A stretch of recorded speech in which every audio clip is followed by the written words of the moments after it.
بچوں کو امام حسین کا عاشق بنانا چاہیے، اور یہ عشق کہنے سے نہیں ملتا۔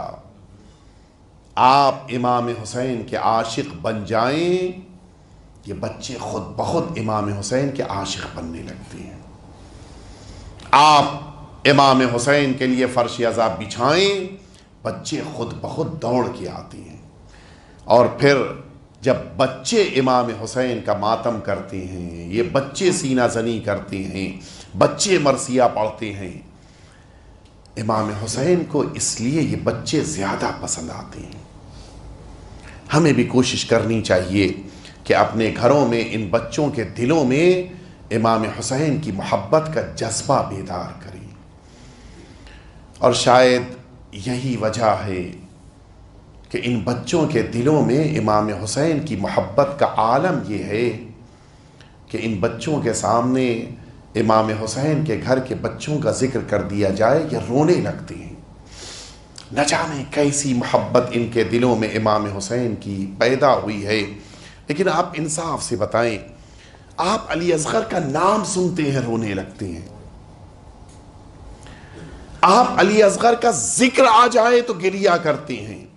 آپ میں سے کسی نے علی اصغر کو دیکھا نہیں ہے، آپ میں سے کسی نے علی اصغر کے اس جھولے کو نہیں دیکھا ہے کہ جس جھولے کو اس میدان کربلا میں جلا دیا گیا تھا۔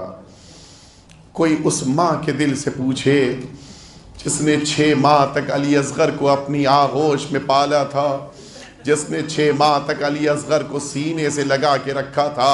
عزاداروں، میدان کربلا میں صرف ایک بچہ ہے جس کو امام حسین نے سپرد لحد کیا تھا، وہ ننھا علی اصغر تھا جس کو امام حسین نے دفن کیا تھا۔ سنو گے عزاداروں، وجہ کیا تھی؟ صرف ایک وجہ تھی کہ ماں کی نگاہوں کے سامنے اگر جنازہ رہے گا تو ماں برداشت نہیں کر پائے گی، ماں کو ذرا سکون مل جاتا ہے۔ اگر بچے کو دفن کر دیا جاتا ہے تو ماں کو ذرا اطمینان آ جاتا ہے۔ لیکن سنو گے عزاداروں، شام غریبہ سے پہلے میدان کربلا میں جناب فضہ نے آ کے ایک جملہ کہا تھا، اے بی بی زینب، میدان کربلا میں قیامت آ گئی ہے۔ پوچھا میرے بھائی کے قتل ہو جانے کے بعد اب اور کیا قیامت آ سکتی ہے؟ کہا میدان کربلا میں سارے جنازوں کو شمار کیا گیا ہے، سارے جنازے موجود ہیں، لیکن ایک 6 ماہ کے بچے کا جنازہ اس میدان کربلا میں نہیں مل رہا ہے۔ عزاداروں سنو گے، یہ آواز ماں نے بھی سن لیا، ایک بلندی کے اوپر ماں آ چکی ہے۔ اب میدان کربلا میں نظر دوڑائی، عجیب منظر ہے، گھوڑے پر بیٹھے ہوئے ظالم اپنے ہاتھوں میں نیزے لیے ہوئے زمین کربلا میں چبھو رہے ہیں تاکہ جہاں یہ نیزہ زمین نرم ہوگی اندر چلا جائے گا۔ عزاداروں سنو گے، ماں بلندی پہ کھڑی دیکھ رہی ہے، اچانک اب جو نیزہ زمین سے اٹھا، فضاؤں میں علی اصغر کا جسم اطہر، ماں تڑپ گئی، اے امیر المومنین۔